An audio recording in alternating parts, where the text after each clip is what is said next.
কথা বলার মানে মন মানসিকতা নেই। আপনারা জানেন যে একটা বাড়ির যদি অভিভাবক চলে যায়, সেই অভিভাবকের পরিবারের লোকজন আমরা কিন্তু আজকে বাকশূন্য হয়ে গেছি অভিভাবক হারিয়ে। আমরা এমন অভিভাবক আর পাবো না। আপনারা জানেন যে ফারুক ভাই একজন অসাধারণ একজন শিল্পী ছিলেন, ভালোবাসার মানুষ ছিলেন এবং আমাদের পাশে সবসময় উনি থাকতেন এবং আমাদের যেকোনো দুঃসময়ে উনি কিন্তু সবার আগে এগিয়ে আসতেন। এমনি একটা অভিভাবক হারিয়ে আমাদের অবস্থা একদম শূন্য হয়ে গেছে। আমরা অভিভাবক শূন্য হয়ে গেছি এবং আপনারা ভালো করে জানেন যে এরকম একটা শিল্পী আসলে আর সৃষ্টি হবে না। আপনারা এই দেশবাসীও জানেন। আপনারা দেশবাসীর কাছে আমি আপনাদের মাধ্যমে দোয়া চাইবো যেন আল্লাহ যেন তাকে বেহেশত নসিব করে এবং তার পরিবারকে ভালো রাখে। সাথে, সাথে আমাদের চলচ্চিত্রের লোকজনকে যেন ভালো রাখে। কারণ আপনারা জানেন যে উনি স্বাধীনতার পক্ষের মানুষ। আমরা কিন্তু স্বাধীনতার পক্ষের মানুষ। আমরা মাননীয় প্রধানমন্ত্রীর পক্ষের মানুষ। আমরা চাই এদেশের স্বাধীনতার পতাকা যারা এনেছিল জাতির পিতা বঙ্গবন্ধু শেখ মুজিবুর সেই পতাকা সর্বময় সারাক্ষণ পতাকা উড়ুক এবং আমরা চাই এই পতাকা যেন সবসময় বিজয়ী হয় এবং আওয়ামী যেন আবার জয় হয়ে আগামী নির্বাচনে আবার মাননীয় প্রধানমন্ত্রী সরকার গঠন করতে পারে। তাহলে দেখবেন যে দেশবাসী ভালো থাকবে। আর মাননীয় প্রধানমন্ত্রী আমাদের চলচ্চিত্রে কিন্তু অনেক খেয়াল রাখেন এবং চলচ্চিত্র মানুষকে কিন্তু উনি অনেক ভালোবাসেন এবং উনি চিন্তা করেন যে আমাদের কিভাবে দিনের পর দিন উন্নয়ন হবে এবং এই উন্নয়নের জন্য আমাদের এই যে ফারুক ভাই আজকে সংসদ সদস্য হয়ে উনি আমাদের জন্য কাজ করতে যে বেশি দিন কিন্তু উনি আমাদের মাঝে থাকতে পারলেন না। আপনারা জানেন যে সংসদ সদস্য হওয়ার পরে বেশ অল্প কদিনের মধ্যে কিন্তু উনি অসুস্থ হয়ে সিঙ্গাপুরে চলে গিয়েছিলেন। সেখানে চিকিৎসাধীন অবস্থায় উনি মৃত্যুবরণ করেছেন। আমরা আশা করিনি। আমরা ভেবেছিলাম যে উনি বুঝি আবার আমাদের মাঝে ফিরে আসবে, আবার আমাদেরকে ডাক দিবে, আমাদের সাথে বসবে, কথা বলবে, আমাদের সাথে ঠাট্টা তামাশা করবে, আমাদের সাথে অভিনয় করবে, আমাদের সাথে রাজপথে হাঁটবে, আমাদের সাথে বিভিন্ন অন্যায়ের বিরুদ্ধে একসাথে মিছিল করবেন, আমরা প্রতিবাদ করব। সেই একটা শক্ত অভিভাবক আমরা হারিয়ে ফেলছি।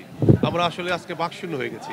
আর সবচেয়ে বেশি আমার এত আপন মানুষ ছিলেন, আপনারা দেশবাসী জানেন যে আমি ফারুক ভাইয়ের সাথে কিন্তু একসাথে সারাক্ষণ থাকতাম এই রাজনীতি। ওনার নির্বাচনটা আপনারা দেখেছেন, এই চ্যানেলে দেখতে পাবেন আপনারা। আমি কিন্তু ২৪ ঘন্টা ওনার সাথে কাজ করেছি যে আমাদের নৌকা যেন বিজয় হয়, আমাদের ফারুক ভাই যেন সংসদ সদস্য পাশ হয়ে আসেন এবং সেই পাশ করেছিলেন ঠিকই, কিন্তু বেশি দিন উনি সংসদ সদস্য হিসেবে থাকতে পারলেন না। উনি অসুস্থ হয়ে চলে গেলেন না ফেরার দেশে। শেষ দেখা ওনার সাথে আমাদের সংসদ সদস্য ফারুক ভাইয়ের একটা অফিস ছিল গুলশানে, সেখানে আমি গেলাম একদিন বিকালবেলা। তার সাথে অনেক সাক্ষাৎ ছিল। উনি আমার কথা শুনে তার পিএসকে পাঠিয়ে দিয়ে বললো এই সব বের করে দাও, যে আমার ভাইনা আসছে, ড্যানি সিরাক আমার সাথে বসবে। ওরা আমাকে নিয়ে অনেক কথা বললেন, যেগুলো আসলে এখন যেহেতু উনি নাই সেই কথা আর আমি আপনাদেরকে বলেও বোঝাতে পারবো না।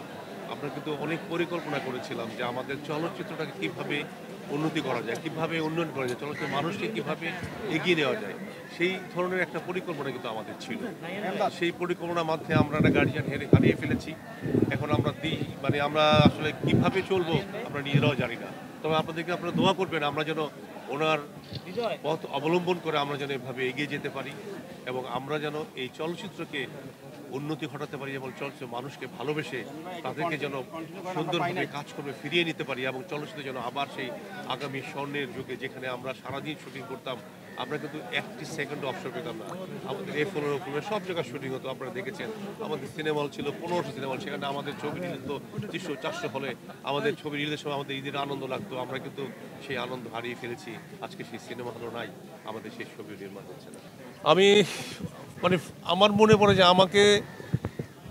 উনি আমাকে ভাগনা বলতো, এই অর্থে যে ওনার মানে ভাগ্নে আমরা ছোটবেলা থেকে একসাথে বড় হয়েছি।